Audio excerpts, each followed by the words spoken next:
Job pour tous, agence de placement de main-d'œuvre au 40 69 48 92, vous présente Graines de sagesse. Graines de sagesse par Fumilayo Mohamed Dorigo.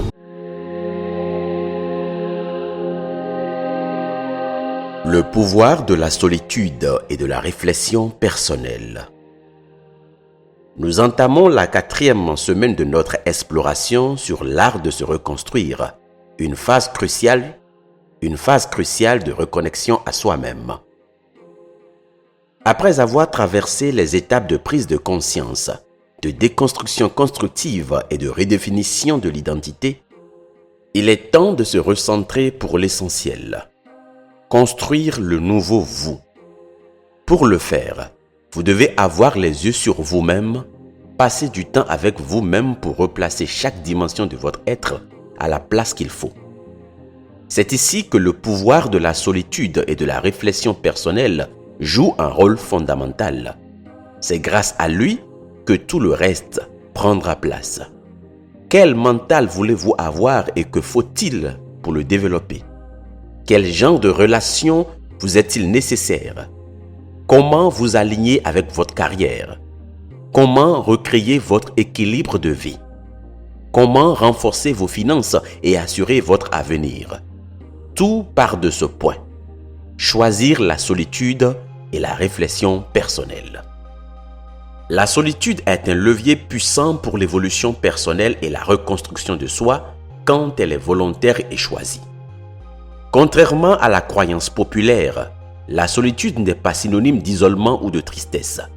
Au contraire, elle est une source de guérison, de clarté et de renouveau.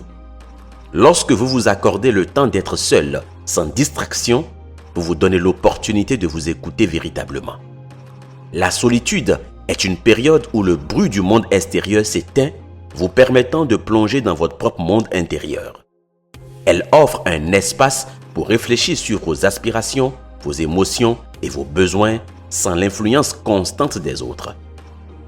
Le fait de se retrouver seul, même pour de courtes durées, vous permet de faire le point sur ce que vous ressentez et vivez, de réfléchir à ce que vous avez accompli jusqu'ici dans le processus de reconstruction et enfin, d'observer vos réactions aux changements que vous avez déjà entrepris. La solitude favorise ainsi l'introspection et vous donne l'espace nécessaire pour corriger ce que vous avez appris et comprendre comment cela façonne qui vous êtes et qui vous voulez devenir. La réflexion, quant à elle, est cette pratique qui consiste à se poser des questions profondes et d'écouter les réponses qui émergent de votre être intérieur. Elle permet de mieux comprendre ce qui vous motive, ce qui vous effraie, ce qui vous inspire et surtout ce que vous devez faire et qui vous convient. En vrai, vous détenez déjà toutes les clés de votre transformation, mais elle nécessite une écoute attentive pour prendre corps. Offrez-vous donc cette opportunité. Lorsqu'on associe solitude et réflexion personnelle en toute conscience, on en tire des bénéfices énormes. Je ne vous citerai que 4 dans ce podcast. 1. Le renforcement de l'autonomie émotionnelle. Être capable de se sentir à l'aise seul, sans dépendre de la validation des autres, renforce votre indépendance émotionnelle et votre confiance en soi. Vous développez une relation plus saine avec vous-même où vous vous reconnaissez comme la première source de soutien, d'encouragement et de joie. Si vous n'êtes pas heureux seul, vous ne pouvez pas l'être en compagnie des autres. 2. La clarté mentale. Nous vivons dans un monde hyper connecté et saturé de distractions où nous avons rarement l'occasion de nous retrouver seuls avec nos pensées sans l'influence extérieure. La solitude permet d'évacuer le bruit mental et de réorganiser ses pensées. C'est un moment où vous pouvez retrouver une vision claire de ce que vous voulez accomplir et de la direction que vous souhaitez prendre, comme je l'ai dit plus haut. 3. La créativité et l'inspiration. De nombreuses idées et solutions novatrices naissent dans des moments de solitude et de réflexion. C'est là que votre esprit peut vagabonder librement et explorer des perspectives nouvelles. Le calme intérieur permet à votre créativité de s'épanouir et vous devenez plus ouvert à des solutions inédites face à vos défis. 4. La guérison émotionnelle. La solitude et la réflexion offrent l'espace pour guérir. En prenant le temps de vous reconnecter à vous-même, vous permettez à vos blessures passées de se cicatriser.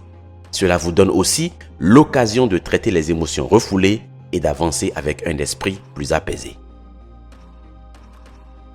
Il y a des années, alors que j'étais dans une impasse totale de ma vie, à la croisée des chemins, j'ai fait l'option de la solitude et de la réflexion personnelle.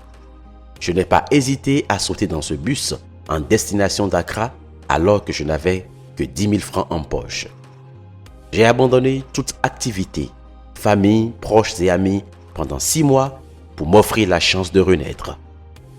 Tout ce que je partage avec vous aujourd'hui est né de ces instants.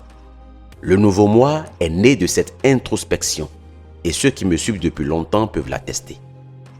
Optez pour des moments de solitude et de réflexion personnelle. Vous en gagnerez énormément. Réservez des moments réguliers pour vous, de préférence matin et soir, ne serait-ce que 15 minutes. Réservez aussi un cadre pour ces moments qui doivent être très intimes et sans pollution numérique. Pas de distraction, pas de téléphone. Rien. Vous et vous seul. Si vous n'avez pas l'espace, optez pour la marche dans un environnement ou une heure plus calme avec une musique apaisante à l'oreille. Vous pourrez vous reconnecter à vous-même. Je n'en dirai pas plus aujourd'hui. Je vous souhaite beaucoup de courage et à très vite. N'oubliez surtout pas que la vie est un cadeau. C'était Graines de sagesse par Fumilayo Mohamed Dorigo.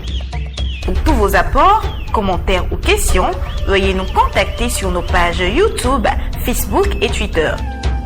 Vous pouvez rejoindre la liste de diffusion WhatsApp ou nous contacter au +229 66 422 09 09.